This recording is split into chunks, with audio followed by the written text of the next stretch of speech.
City तक media देखने वाले सभी दर्शकों का राम राम नमस्कार। मैं हूं डीपी सिंह। जब कोई राजनेता राजनीति को व्यापार समझने लगता है तो सिर्फ वो अपना खुद का विकास करता है, खुद की तरक्की करता है।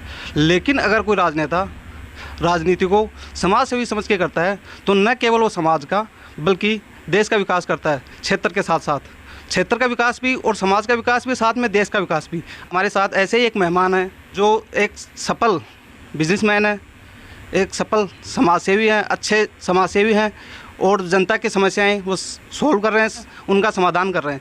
हम जानते हैं, उनसे बातचीत करने की कोशिश करते हैं। तो सर नमस्कार, आपका बहुत बहुत स्वागत है चैनल पे। धन्यवाद। आपके चैनल को मैं बहुत बहुत धन्यवाद देता हूँ। मैं मनोज घुमरिया। तो मनोज घुमरिया जी के साथ हम बातचीत का सिलसिला शुरू करते हैं। सर, आज आप अपने आप को क्या मानते हैं, एक सफल व्यापारी, समाजसेवी या राजनेता? मेरा ये मानना है कि इंसान के जीवन में सफलता जो शब्द है वो सभी क्षेत्रों से जुड़ी हुई है। चाहे वो व्यापार हो, चाहे समाज की सेवा हो या फिर राजनीति। सफल होने के लिए इंसान को ईमानदार मेहनत करने की ज़रूरत है। अपने आप से ईमानदारी से आप जिस किसी भी क्षेत्र में प्रयास करते हो और आप नेक नीयत रखते हो तो आपको अवश्य ही सफलता मिलेगी।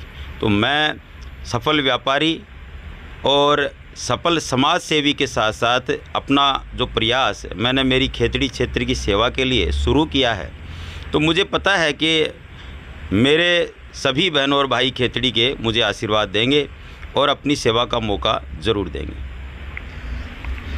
हम मनोज घुमरिया जी से अगला सवाल करते हैं।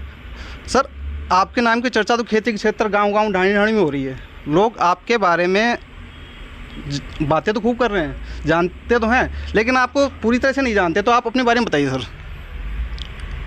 मैं मेरा कुछ जीवन परिचय देना चाहता हूँ।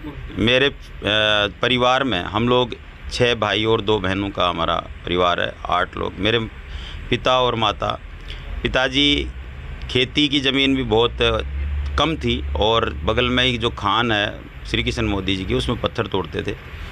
उन्होंने बड़ी मेहनत के साथ हम लोगों को पढ़ाया लिखाया और सभी मैं भाइयों ने अपनी तरफ से पढ़ाई में प्रयास ये किया है कि शिक्षा ही एक जीवन का वो सबसे बड़ा हथियार है, आधार है, जो आपको जो अपने सपनों को पूरा करने में हमेशा योगदान देता है। और पिताजी से मिले संस्कार से ही हमने, बड़े भाई साहब ने फर्स्ट प्रयास में आईएएस की परीक्षा उत्तीर्ण करी और हम सभी छोटे भाइयों को भी उसी लाइन पे आगे बढ़ाया।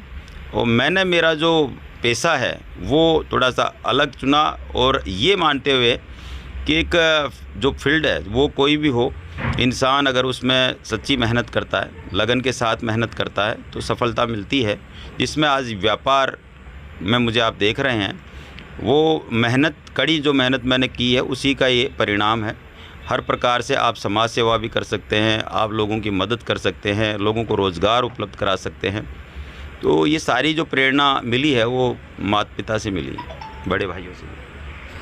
आप सर बीते कुछ महीनों से खेती के बहुत से गाँवों में विकास का कार्य करवा रहे हैं।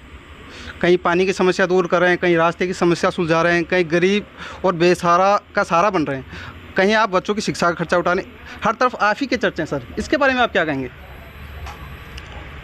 मैं निरंतर खेतड़ी क्षेत्र में 15 साल से समाज सेवा के अंदर कार्यरत हूँ। मुझे जो भी कोई असहाय या कोई इस प्रकार से किसी के बारे में पता चलता है कि वो व्यक्ति परेशान है या कोई गरीब कन्या जिसके मदर फादर नहीं हैं या कोई ऐसे हैं जो गरीब माँ बाप हैं और वो अपनी बेटी का ब्याह नहीं कर सकते या उसकी शिक्षा में कोई प्रॉब्लम आ रही है या कोई बच्चा पढ़ना चाहता है और उसको दिक्कत आ रही है, तो मैं निस्वार्थ रूप से उनकी सेवा करता आ रहा हूँ।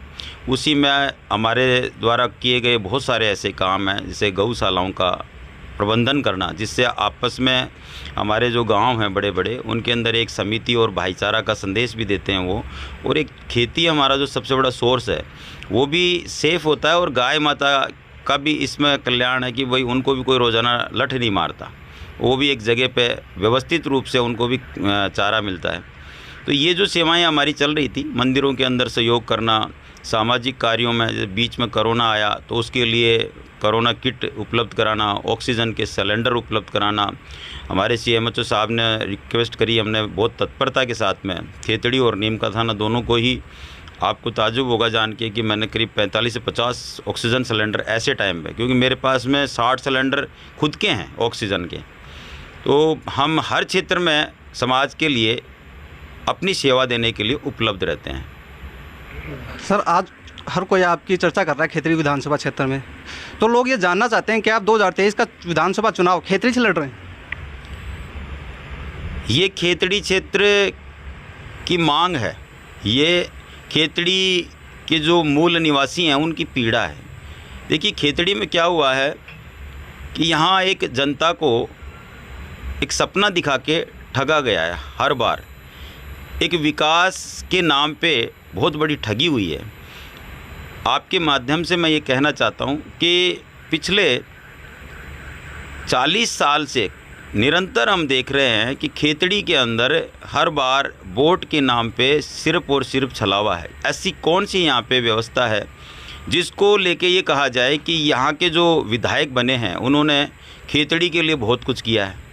भाई, आप कहने के लिए तो बहुत बड़े आदमी अपने आप को कहते हो कि भाई मैं सरकार में दूसरे दर्जे का आदमी हूँ, वज़ीर हूँ।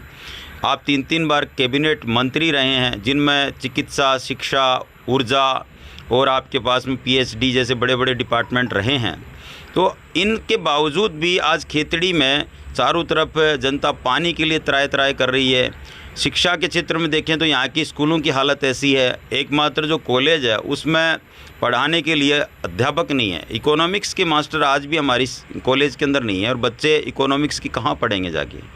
मैं आपको ऑथेंटिक चीज़ें बोलता हूँ, जो भी कुछ कहूँगा, लेकिन मैं इनसे जानना चाहता हूँ कि ये जो चारों तरफ पब्लिक इतनी ज़्यादा दुखी हुई है और आपने विकास के नाम पे इनसे वोट ही लिया है, तो यही तो पब्लिक है जो बार बार हम जैसे लोगों से आके कह रही है कि आप सोशल वर्कर हो, आप लोगों से निरंतर जुड़े रहते हो, आप स्वयं क्यों नहीं आते पॉलिटिक्स में।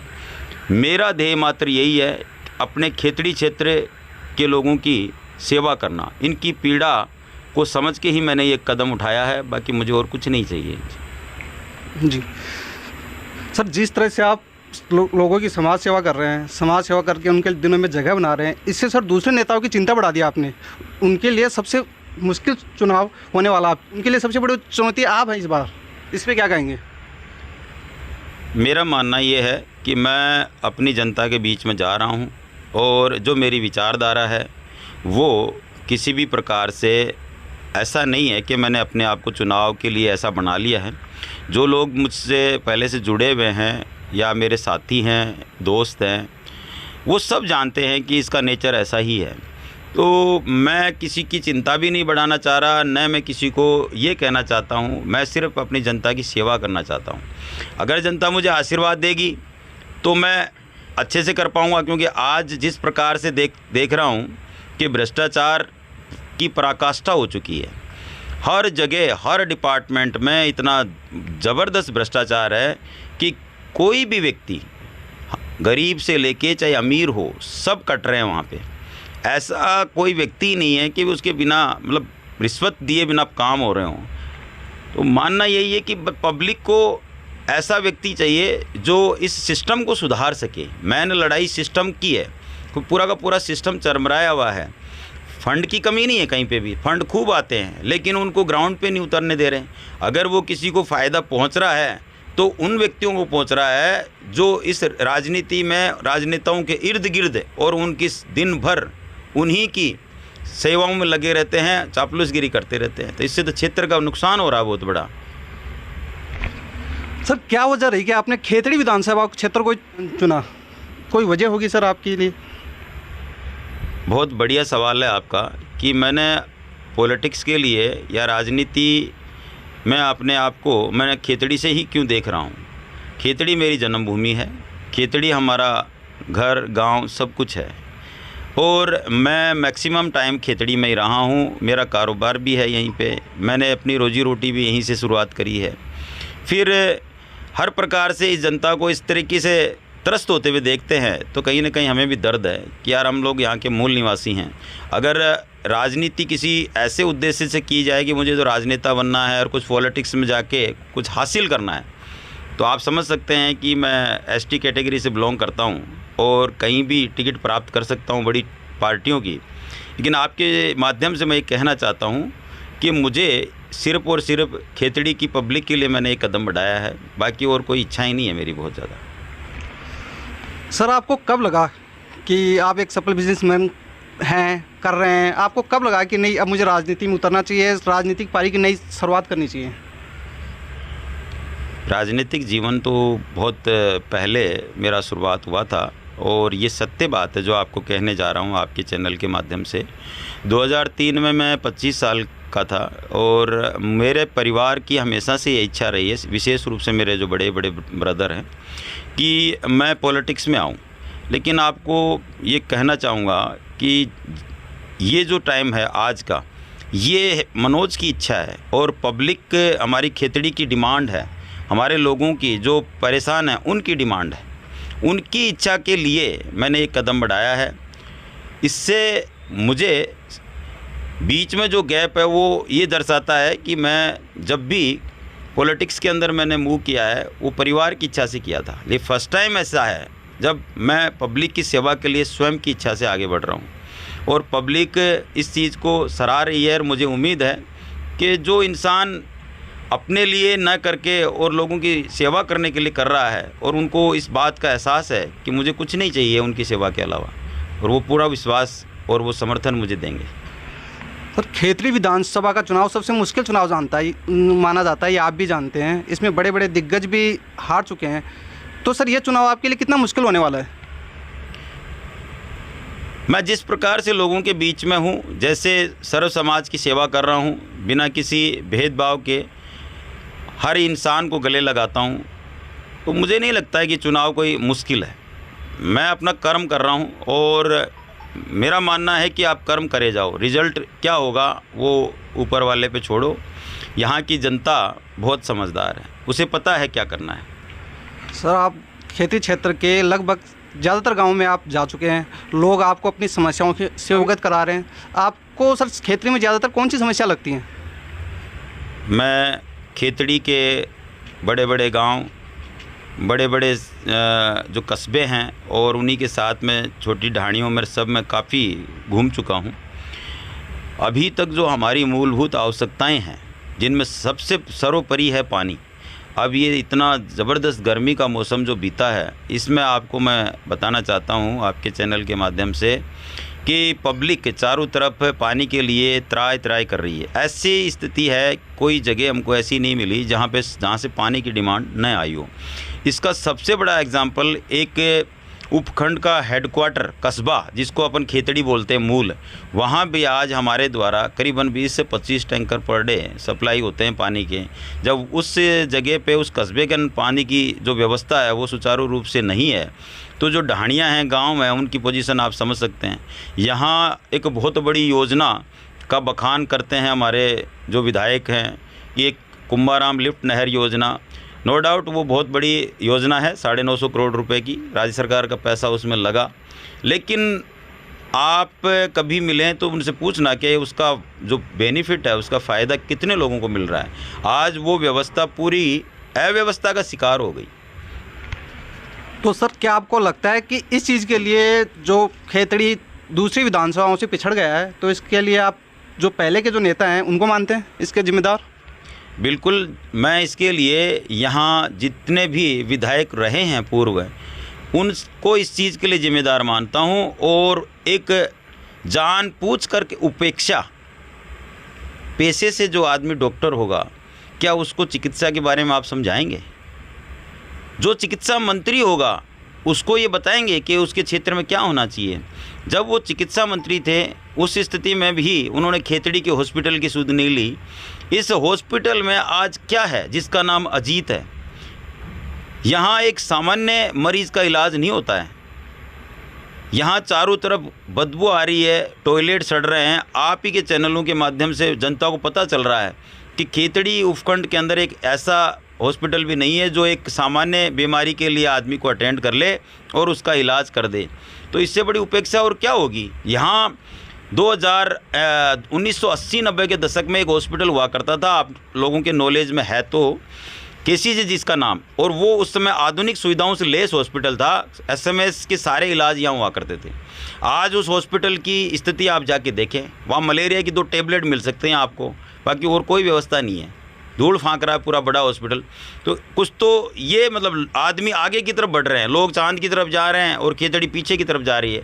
80-90 के दशक में बना बनाया हॉस्पिटल आज 2020 में 21वीं सदी के अंदर आके ख़त्म हो गया है। और यहाँ कौन चुनाव लड़ रहा है? जो डॉक्टर हैं। इससे बड़ी उपेक्षा और क्या होगी क्षेत्र की, आप बताएं। सर, आप समाज के बीच में जा रहे हैं, आपको कौन कौन से समाज का सहयोग और साथ मिल रहा है? मेरे को सर्व समाज का साथ मिल रहा है और हर समाज का मैं नुमाइंदा हूँ।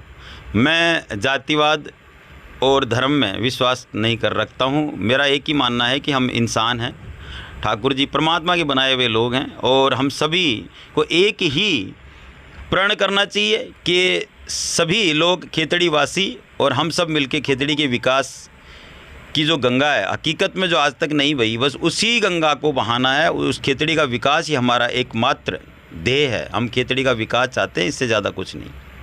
लोगों के मन में सर इस समय सबसे बड़ा सवाल है और लोग इसकी चर्चाएं भी कर रहे हैं, लोग आपस में कानाफूसी भी कर रहे हैं, बातें भी हो रही हैं कि आखिरकार मनोज गुमराह जी चुनाव किससे लड़ेंगे। लोग कह रहे हैं कि कोई कांग्रेस से, कुछ बातें चल रही है बसपा से चुनाव लड़ने की। तो सर इसमें इन लोगों को आप कैसे शांत करेंगे? बहुत बढ़िया सवाल है आपका। मैं आपके चैनल के माध्यम से ये बताना चाहता हूँ कि जो पार्टी हैं, मैं किसी भी पार्टी के लिए ये नहीं कहना चाहता कि कोई बुरी है कोई अच्छी है। मेन है व्यक्ति कौन है पार्टी की टिकट पे, क्योंकि काम करने की क्षमता और उसकी सोच उस व्यक्ति में है। पार्टी आपको संसाधन उपलब्ध करा सकती है, आप डिमांड करते हो तो वो आपको सुविधाएं दे सकती है, बजट दे सकती है। काम तो आपको करना है और काम कोई ये सोच के करे कि मैंने तो जीतना है, मेरा एक बहुत बड़ा तबका यहाँ रहता है, मुझे कौन हराएगा और बाकी लोग सब जो है वो उसके उपेक्षा के शिकार हो जाएं, तो वहाँ पार्टी मायने नहीं रख रही है। वहाँ तो उनके दिमाग में ये है कि भाई टिकट भी हमें ही मिलनी है और जीतेंगे भी हम ही। अब मेरा सवाल आप जानना चाह रहे हैं कि मैं किस पार्टी से लड़ूंगा, तो समय पे ये भी आपको क्लियर होगा। पर मैं फिर आपके माध्यम से कहना चाहता हूँ कि आपको मनोज को देखना है कि मैं कहाँ हूँ। पार्टी कोई भी हो, आप मनोज के दिल में है, मेरी भावनाओं में है और आप मेरे लिए सर्वोपरि हैं। सदा मैं मेरी खेतड़ी की जनता को यहाँ रखूँगा और उनका काम ही मेरी प्राथमिकता है।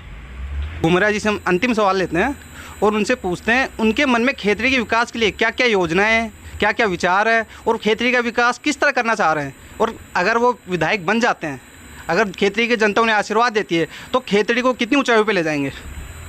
बहुत ही अच्छा सवाल आपने पूछा है कि मैं खेतड़ी के लिए क्या करूँगा, मेरी प्लानिंग क्या है और किस प्रकार से उसको मैं अपने सोच को खेतड़ी की जनता के बीच में कैसे ग्राउंड पे लाता हूँ। मैं वही बताना चाह रहा हूँ कि जो पानी को लेके इतनी चारों तरफ तराए तराए मच रही है, सर्वप्रथम मैं जो कुंभाराम लिफ्ट नहर योजना है इसकी अव्यवस्था को ठीक ही नहीं करूँगा, सुदृढ़ता भी दूंगा। हर एक व्यक्ति को उसके हिस्से का पानी मिले बिना किसी भेदभाव के। यहाँ के जो कर्मचारी हैं उनको ये समझ में आना चाहिए कि ये सबका अधिकार है। एक आदमी तो अपने खेत जोत रहा है और 500 घरों की बस्ती में पानी नहीं पहुंच रहा है, ऐसी व्यवस्थाएं नहीं चलती हैं। दूसरा, जो शिक्षा का माध्यम है सरकारी स्कूलें, उनके अंदर व्यवस्थाओं की बहुत बड़ी कमी है। जो हम अब भामाशाह योजना के तहत उनके साथ जुड़े हुए हैं और निरंतर कर रहे हैं, तो वो मेरा एक प्रयास रहेगा कि बच्चों को पढ़ने के लिए समुचित स्थान, जो शिक्षा का मंदिर है, उसकी पूर्ण रखरखाव, अच्छी व्यवस्थाएं हों।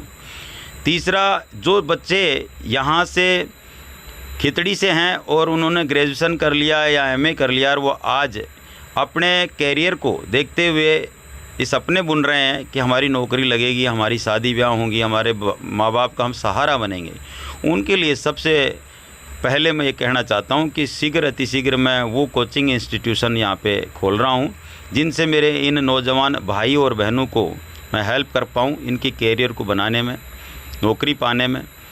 हम 2 सेंटर खोलने जा रहे हैं, खितड़ी और बबाई वाला सेंटर हम अगले 1 महीने में स्टार्ट कर रहे हैं और वहाँ हमारी जो ऑनलाइन क्लासें हैं वो उनसे बात भी हो गई है। कौटिल्या और दूसरी जो अध्यापकगण है, बहुत श्रेष्ठ हमारी टीम है, वो बच्चों को आके यहाँ हर प्रकार की शिक्षा देने की कोशिश करेंगे। सारे टेस्ट उसमें कवर करेंगे हम।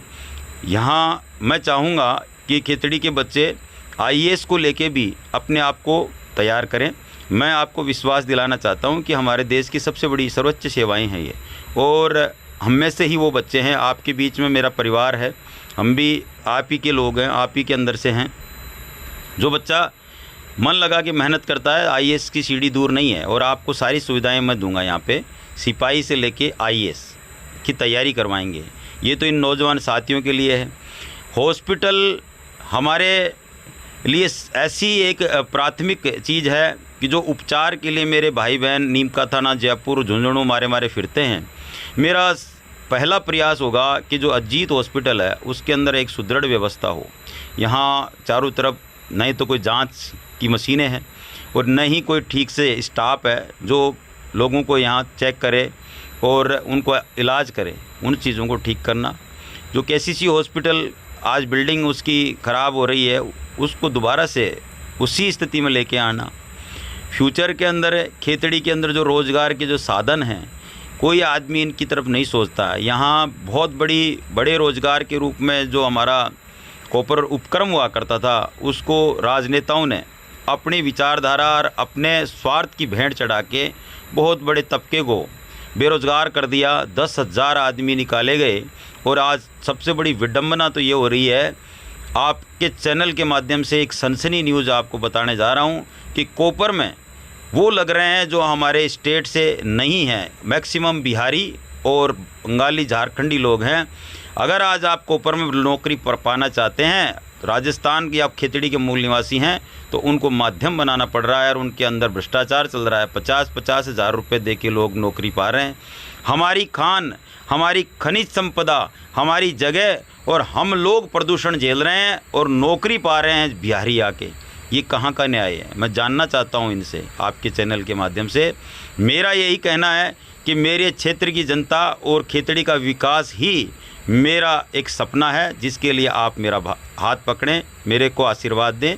5 साल में आप देखेंगे खेतड़ी का जो इंसान आज तक जिसने कभी सोचा भी नहीं होगा, वो मैं खेतड़ी के लिए करना चाहता हूँ। धन्यवाद। तो ये थे हमारे साथ मनोज घुमरिया जी, जो आज समाज सेवी के रूप में खेतड़ी का विकास चारों तरफ कर रहे हैं। गांव ढाणी में जल की, रस्ते की, बच्चों की शिक्षा की, इनकी सुविधाओं को हल कर रहे हैं, इनकी परेशानियों का समाधान कर रहे हैं। आने वाले टाइम में इन्होंने बताया कि युवाओं के लिए वो क्या करेंगे, बुजुर्गों के लिए क्या करेंगे, घर घर पानी की व्यवस्था कैसे करेंगे, लोगों को अच्छी रोड सुविधा कैसे देंगे। ये सारे सवालों के जवाब इन्होंने खुल के दिए हैं। हम एक बार फिर इनका धन्यवाद करते हैं कि इन्होंने अपने व्यस्त कार्यक्रम के बीच, जो व्यस्त समाज सेवा के कार्यक्रमों के बीच हमारे लिए टाइम निकाला। सर, आपका बहुत बहुत धन्यवाद। Thank you. आपने समय निकाल के और हमारा इंटरव्यू लिया, बहुत बहुत धन्यवाद।